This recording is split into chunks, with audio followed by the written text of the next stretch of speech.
The Prime Initiative. In the 8th century, a poet by the name of Homer wrote the Iliad. One of the main focuses of that poem was the depiction of the Trojan War, which lasted 10 years. If you're not familiar with the Trojan War, it was when the Greeks fought the people of Troy for over 10 years. The Greeks were unable to infiltrate their amazing fortified city. So, what did they do? They grew a brain and decided to play a ruse on the people of Troy. And that came in the method of the Trojan horse. The Greeks pretended to leave defeated by the Trojans, and in turn, they left a wooden giant horse, the Trojan horse, as a peace offering to the people of Troy. But what the people of Troy didn't know is that inside the horse were the most elite warriors that the Greeks had. Once the horse was inside the fortified city, they waited until everyone was asleep. They got out of the horse and assassinated the majority of people there, therefore ending the 10-year war. Now, I know what you're going to say. Oh, Prime, how come you're giving me a history lesson? Well, look, idiot. If you don't learn from history, history is doomed to repeat itself, correct? I mean, history repeats itself no matter what, it just comes in different skins, which is why it's so important to have an understanding as to what transpired in history, right? So, how does this reflect on us today? Well, there has been a Trojan horse that's been implemented not so long ago. Actually, it's been a while now, but they quote unquote have infiltrated your city, your county of Los Angeles. Okay, let me explain how that goes. Let's start with their tactics as far as how can we possibly implement our ultra progressive bullshit on people because the adults are not going to buy it. I mean, it's common sense, right? So, what's the next thing to do? Let's go after the kids, right? There'll be a point to this. Stand by. Let's look at this particular article by Daily Mail pertaining to the teachers' union. Teachers, the ones who instruct our kids, right? And I'm going to read it here. I'll go ahead and put the link at the bottom below. Woke LA Teachers Union boss who didn't want to reopen schools and said teachers should only teach on Zoom for only 4 hours a day says it doesn't matter. Kids don't know their timetables because they learned about BLM riots in 2020 instead. Those were your kids, okay? Moving on, focusing on this torta right here. A left wing LA teachers union boss who wanted to keep schools closed due to COVID but limit Zoom classes to just 4 hours a day now says it doesn't matter if kids missed out on traditional education like learning timetables because they learned about BLM riots instead. This fucking torta bitch right over here is the one responsible for teaching that to your kids. Because apparently, learning about BLM riots is more important than fucking multiplication and timetables, right? More important than math, right? I hear math is racist now, by the way. Moving on with the article, in part, most notably, she fought Gavin Newsom on his plan to reopen schools last April. She said it was racist towards communities where COVID-19 was more rampant, and those were typically minority or lower income communities. She also said her teachers wouldn't teach remotely for more than 4 hours a day and claimed it was because it wasn't good for kids to be in front of the screens for any longer. Asked about the lockdowns and negatively impacted kids, she told LA Magazine, there is no such thing as learning loss. Our kids didn't lose anything. It's okay that our babies may not have learned all their timetables. There you go. Infiltrated your schools. But moving forward, what else is there for kids, right? Well, we're going to tackle Disney's bullshit. Disney implemented this DEI nonsense where men were dressed as princesses, as you can see in this picture here. Now, I, for one, worked at Disney for some time and I actively saw this. And I couldn't fucking stand it, which is why I said, fuck you, Disney, I'm out of here. There was actually a little footnote on that. There was actually a time when um, I actively saw a big ass bearded man go into the women's restroom, and then a little girl came up to me and asked, "What? Terrified. There's a man in my restroom." I went in there, kicked his ass out. To which I was told never to do that again because if they want to use the women's restroom, they can. Because if they feel like they're women, then they're women. Fuck you, Disney. Moving forward, video games. They infiltrated that as well. All right.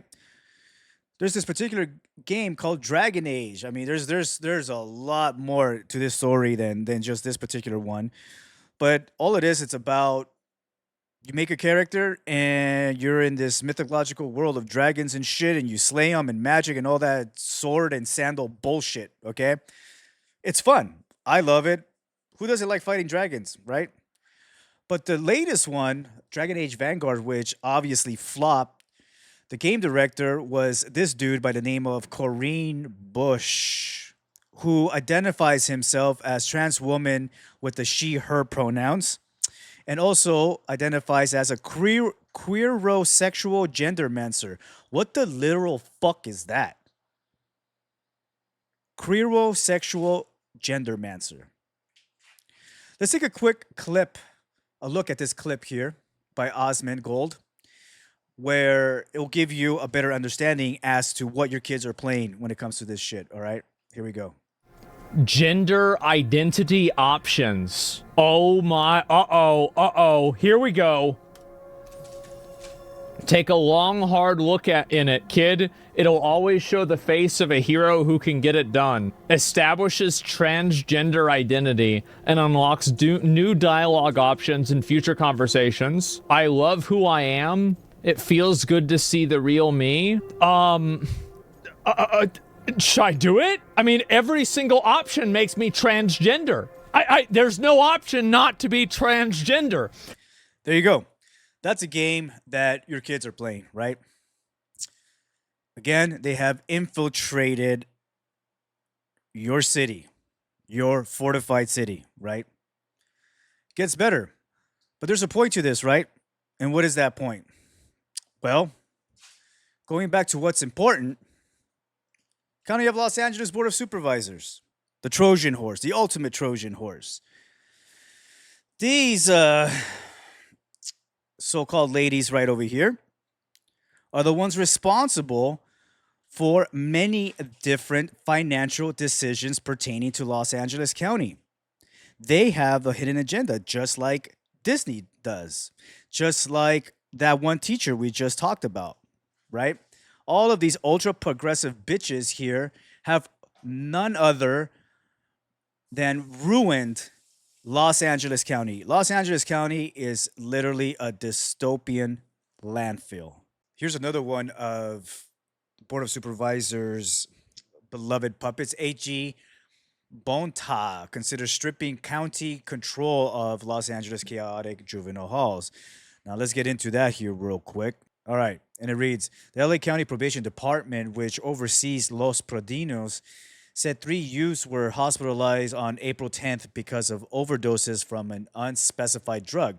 The day before, the sources familiar with the investigation said probation officers found a large quantity of Xanax inside the Downey facility, where most of the approximately 270 detainees are 18 or younger. Well, we already talked about this, right? We have particular people bringing in drugs in there. A lot of them are from their parents or other gang members that just, have their kids as, little bastard gang members as well, right? Reads on. The emergency was the latest in a years long series of fiascos with LA County's juvenile halls, all of which have unfolded under the watchful eye of the California Attorney General's office. 4 years after the state's Department of Justice entered into the settlement to improve conditions in LA County's juvenile halls, frustrations are hitting a boiling point. The probation department has shown no signs of progress. This is from LA Times. Another ultra progressive left bullshit. Prompting calls for Attorney General Rob Bonta to intervene, to which he stated, all he has to say right here, Bonta declined an interview request, but said in a written statement to the Times that the probation department is headed towards the end of the line. Isn't that funny? It's starting to make sense now how these people have infiltrated Los Angeles County. But here's another article pertaining to Bonta. Here we go. In this article, speaks here by the Associated Press. Attorney General Rob Bonta had been in the state's top law enforcement job for a month when he accepted more than $16,000 in campaign donations from a large Southern California casino called The Bicycle. The Bicycle was among several businesses and individuals to contribute precisely $16,200, the highest amount that allowed the state regulators to Bonta's campaign in 2021. As the Attorney General immediately began running to keep his job in the next year's election. But the casino's donation was unique. It came as federal authorities and officials from the California Bureau of Gambling Control, a division of Bonta's office, were investigating the Bicycle on suspicion of failing to address money laundering in its card room. An allegation that could have resulted in criminal charges of millions of dollars in fines. The state case was ultimately dropped, and there is no evidence that the Bicycle campaign donations shaped Bonta's law enforcement decisions regarding the casino. Gee, I wonder why that happened, right? See, everything is coming to light now, right? Everything's coming to light now. Well, shit is hitting the fan with the probation department in Los Angeles County, and it has been for some time. You know, you could go ahead and blame Bonta's bitch ass, the Board of Supervisors. Their obvious agenda is to shut certain things down. And those things are the probation department. And I'm pretty sure they're trying to go after the sheriff's department. We all know that.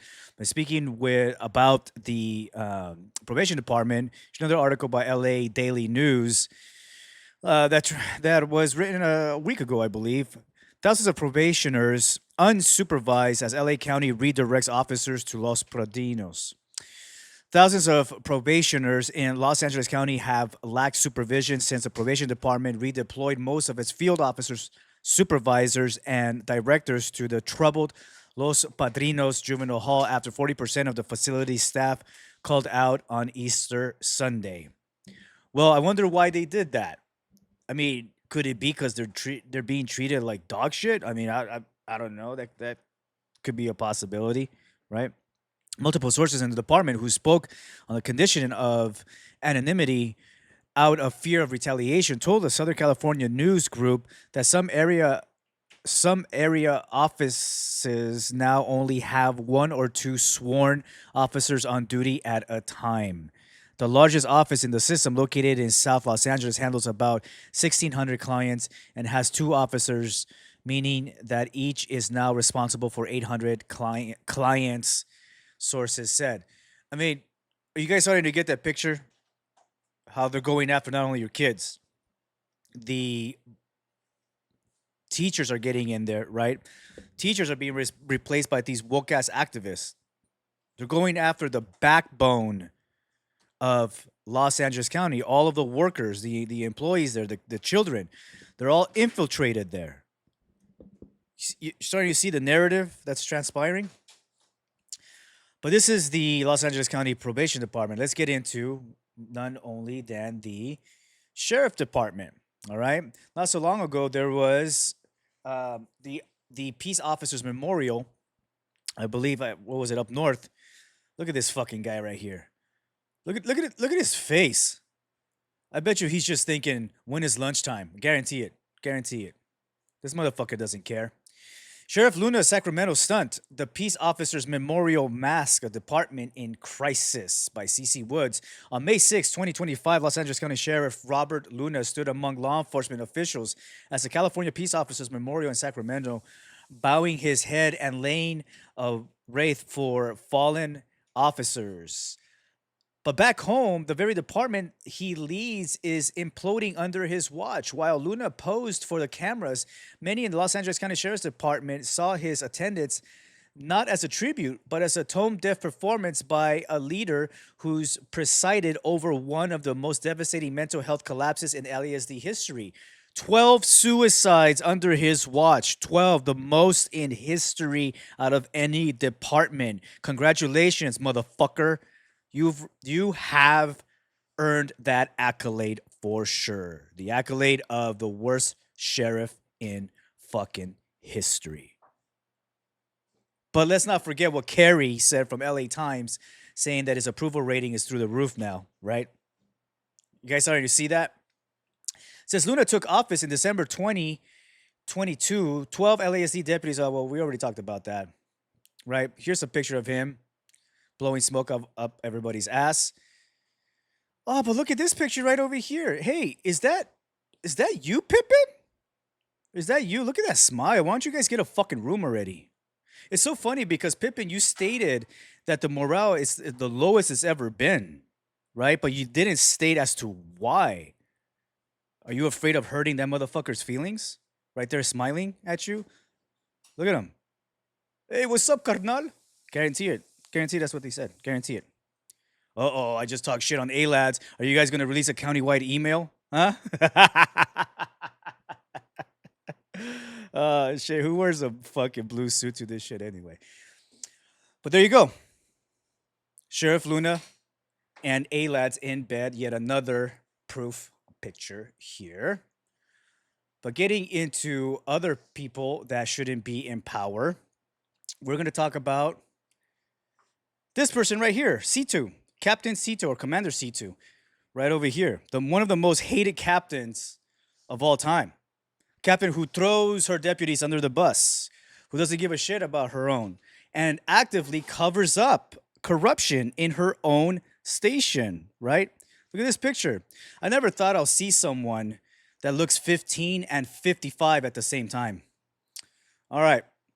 CC Woods here again. Promoted or protected. Commander Jennifer C2's rise through the ranks reeks of politics, not merit. In a department drowning in scandal, buried misconduct, and zero public confidence, Sheriff Robert Luna just slid Malibu Lost Hills Captain Jennifer C2 into a shiny new commander title and did it with all the subtlety of a backroom deal in a burning building. That's so cute. That's so cute. Here we go. Here is C2 right here. That's her employee number 447063. Good job, Commander. Wonder where you bought your knee pads. The move came just as the Malibu Lost Hill Station is embroiled in yet another bombshell scandal. This one involving retired Lieutenant Jim Braden, once highly respected in the Malibu community and among the station line staff until March 28th when the wheels came off the wagon and his shady activity was under a bright spotlight. On March 20th, Braden was reportedly stabbed after allegedly refusing to pay a sex worker, a fucking hooker. It's a fucking hooker. Real nice. Real nice. The stabbing incident didn't just expose Braden's double life. It kicked open a door to a vault of dirty secrets buried under C2's command. Multiple sources say Braden was involved in a DUI incident that responding deputies attempting to handle until they realized who was behind the wheel. According to those inside the station, Operations Lieutenant Dustin Carr ordered body-worn cameras shut off. Wow. Wow, Lieutenant. And Braden's vehicle was mysteriously cleaned up at the station. You know, standard operating procedure if you're trying to obstruct justice. Doesn't surprise me, motherfuckers. Doesn't surprise me one bit. In case anyone thought this was an isolated case, Braden's ongoing criminal behavior was documented in an internal bulletin from Ventura County Sheriff's Department, which begs the question, how many incidents were swept under the rug while C2 looked the other way or worse, participated in the cover-ups? Good job, C2. Good job. Good job. Here we go. Looks like a text message. I have no idea she's too busy trying to get those stars on her collar. The stabbing last Friday, they switched the handle to a new deputy who didn't know Jim and told him to keep quiet about it. 3 guys in a blacked out SUV forced him off the freeway and stabbed him. Jim got back in his car, drove to the firehouse 125 to get fixed up.